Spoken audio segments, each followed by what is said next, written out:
Welcome to the deep dive. Forget scrolling endlessly. We're here to pull out the key stuff from, a whole bunch of sources. Yeah, give you the essential takeaways. Exactly. So you get a sharp sense of what's actually going on in entertainment right now. Mhm. And today, we're really zooming in on that mix of data, marketing, and the whole entertainment scene. Looking at what the recent numbers and trends are telling us about, well, how success gets made today. Right. We've been digging through, everything really. Box office reports, streaming data. Social media trends, merchandise performance, how the big marketing campaigns actually played out, loads of stuff. The idea is to connect those dots for you. Yeah, make sense of it all. Because we want to understand what makes a hit right now. It could be a movie, a streaming show, a song, even those clever brand tie-ins. And maybe more importantly, what it all means for staying ahead. Because this whole landscape, it just keeps changing so fast. Okay, so let's dive in. First up, it seems like, maybe surprisingly, the old school premiere event. Still got legs. Oh, absolutely. You might think it's all digital now, but that red carpet, Right. still incredibly powerful. And the Thunderbolts premieres, London and LA, they're a great example. Yeah, you have really compelling case study, yeah. These weren't just parties. No, they were like strategic media plays. Mm-hmm. Generated, what was the number? Huge value. Over $30 million in earned media value total.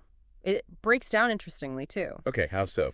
Well, you had over $27 million from, traditional media news sites, fashion coverage, TV spots. The usual suspects. Right.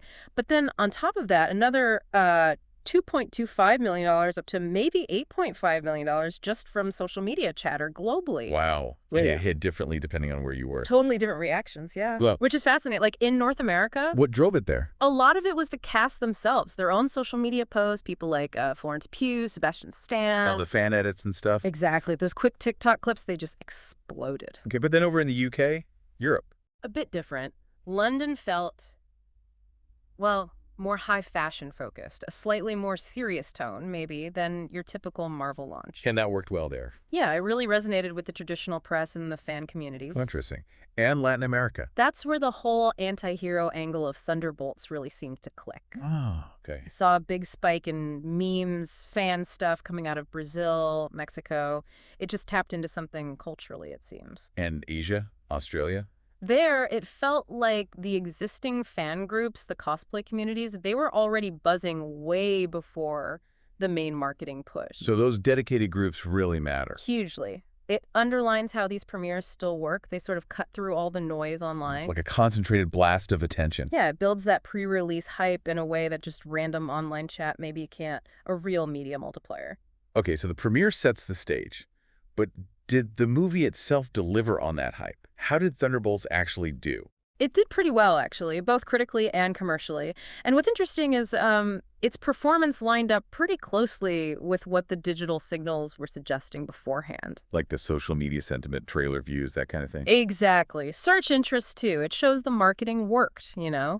Turns that awareness into actual ticket sales. And it's expected to do well on streaming later. Yeah, all signs point to strong numbers when it hits Disney+. What about the merch? Always a big part of these. Merch did well, healthy performance. Didn't quite hit those absolute peak Marvel numbers we've seen in the past. Right. But definitely better than you'd normally see just from a trailer drop. Toys, action figures, collectibles, those were the leaders. Did that vary by region, too? Oh yeah, definitely regional differences. The US and UK were the strongest markets. Japan showed good interest too. Why do you think that is? Just better retail setup? Probably a mix of things. Established retail, maybe more targeted local marketing. China was interesting, though. How so? Buzz for the film was there, definitely. But the actual product sales were lower compared to other regions. Might be more than just distribution, maybe other factors at play. And apparel. T-shirts and stuff. Apparel did great, especially on Amazon. Those Thunderbolts shirts and hoodies, top sellers. Seeing fans post pics in their gear actually drives sales. Makes sense. Okay, moving beyond Thunderbolts. A Minecraft movie is still looking massive. Yeah, still tracking towards that potential billion-dollar mark. And Sinners is doing really well, especially for an original film. That Sinners performance is notable, right? It really is. Domestically, it could be the first original movie to hit, $200 million since Coco back in 2017. Wow. That says something about the current appetite for originals, maybe. Definitely shows it can still happen, yeah. And looking ahead, Memorial Day weekend sounds huge. Lilo and Stitch and Mission. Impossible. Yeah, shaping up to be a big one. Lilo and Stitch is getting tons of buzz. Seems like nostalgia is a big driver. Especially Stitch's live-action debut. Exactly. Gen Z seems really excited about that.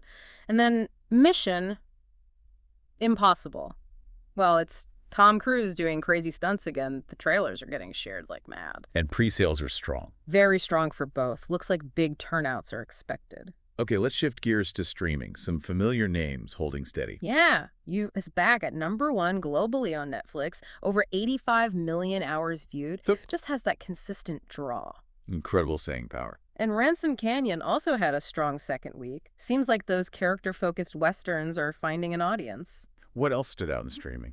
Well, the global power of Korean content continues. Weak Hero Class 2 hit the top 10 in, like, over 60 countries. Just shows that international demand is still massive. Absolutely. And another interesting thing, the live event impact, WWE Raw. Yeah, after WrestleMania. Exactly. It jumped into the top 10 in 20 countries right after WrestleMania 41. Shows how those big live moments drive people to watch on demand later. Good point. It feeds the platform engagement. For sure. Also saw Netflix's Havoc debut at #1 globally.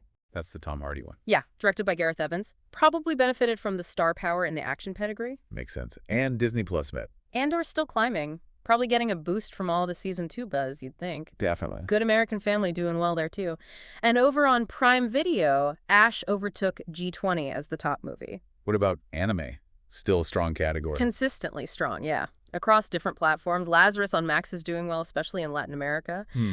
And from Old Country Bumpkin to Master Swordsman is finding viewers globally on Prime Video. Just shows anime's expanding reach. Okay, and just looking at the U.S. specifically, that week ending April 6th, some big numbers. Yeah, several shows cross the billion-minute mark. HBO's The White Lotus, Paramount Plus is 1923, Netflix's The Residence. Wow, 1 billion minutes is huge engagement. It really is. And then you've got the long runners like Grey's Anatomy and, of course, Bluey. Still massive. Bluey's unstoppable. And top movies on Netflix that week. The life list in one of them days. So quite a mix, resonating with U.S. viewers, big dramas, kid shows, movies. Exactly, a diverse range of stuff. All right, let's talk talent buzz. The Last of Us Season 2.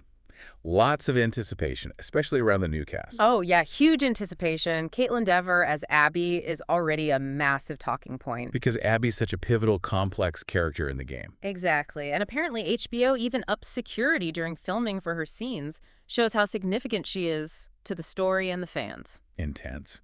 And Isabella Merced as Dina. Getting good early buzz, too. And, of course, having Pedro Pascal and Bella Ramsey back as Joel and Ellie is key. The core relationship. Absolutely. Tom Hardy back in the spotlight with Havoc.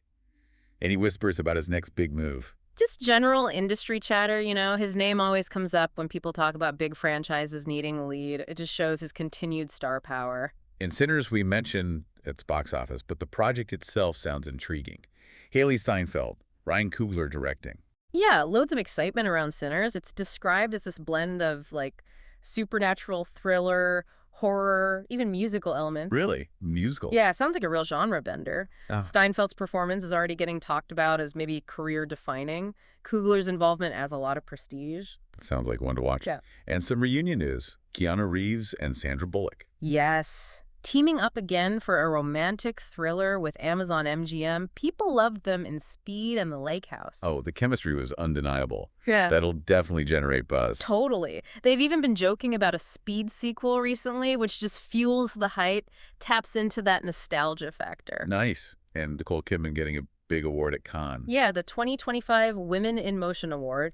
Great recognition for her career and, importantly, her commitment to working with female directors. That's fantastic. Well-deserved. It really is. She's consistently championed women behind the camera. And lastly, on talent. Sydney Sweeney, leading a video game adaptation, Split Fiction. Yep. John M. Chu is directing, and the writers from Deadpool and Wolverine are doing the script. Interesting team.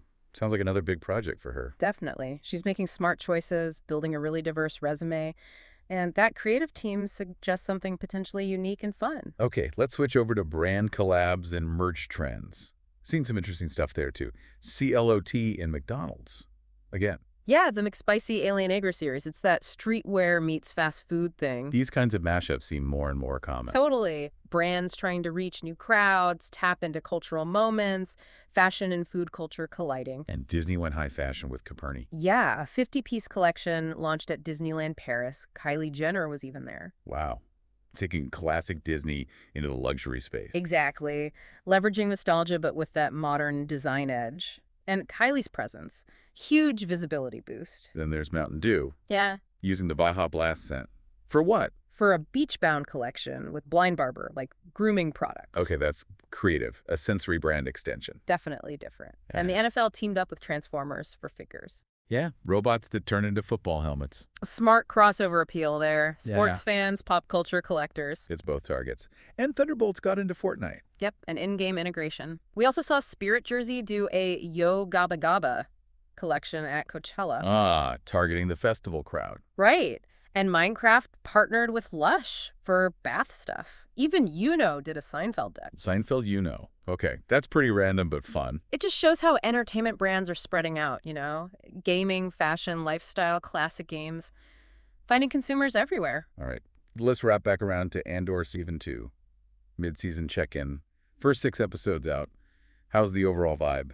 Buzz seems strong. Engagement feels pretty deep. The premiere trended nationally on X in the US and Canada. Lots of talk on Reddit, TikTok. About what specifically? A lot about the political themes, the performances. People seem really invested in the story's complexity. And outside North America, how's it landing? Latin America, maybe not topping the charts consistently, but lots of pride around Diego Luna. They seem to appreciate the thematic depth. Okay, Europe. Strong critical reviews across Europe. Consistently in the top 5 on Disney Plus in key markets, the UK, Germany, France. And Asia Pacific. More moderate traction, but definite pockets of engagement, especially Southeast Asia and India. Any specific moments or characters blowing up online? Oh yeah, Cassian's TIE Fighter heist early on, that went nuts on TikTok. I bet. Bix's whole revenge storyline sparked a lot of debate, but mostly praise on YouTube later. Vel and Cinda's relationship really hit home for viewers. Especially leading up to Cinta's death. Huge reaction to that. Lots of talk about LGBTQ plus rep in Star Wars. Even smaller stuff, like mentioning the Gorman massacre led to search spikes, people digging into the lore. So the fans are really dissecting it. Deeply. And hashtags like hashtag Andor Season 2, hashtag Mon Mothma, hashtag For the Rebellion, they consistently trend when new episodes drop.